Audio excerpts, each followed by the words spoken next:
السلام عليكم ورحمة الله وبركاته. والحمد لله رب العالمين، والصلاة والسلام على أشرف المرسلين وعلى آله وصحبه أجمعين.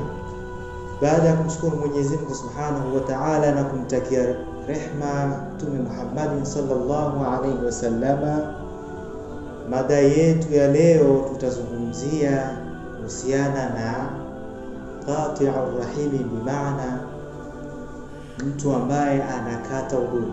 Hadithi yake tunaielezea.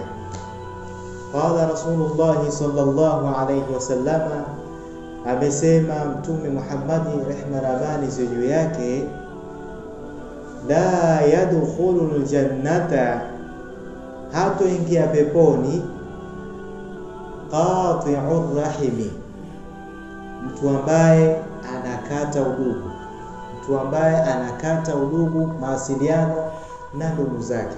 Na kuna riwaya nyingine inazungumzia ithnani, watu wa aina mbili, la yanzuru Allahu ilaihima, hatuangalia Mwenyezi Mungu kwa jicho la rehma watu wa aina mbili hizo. Wa kwanza akazungumzia qati'ur rahimi, mtu ambaye anakata udugu, nadhani nimeeleweka hapo. Wajaru su'i, na jirani muovu.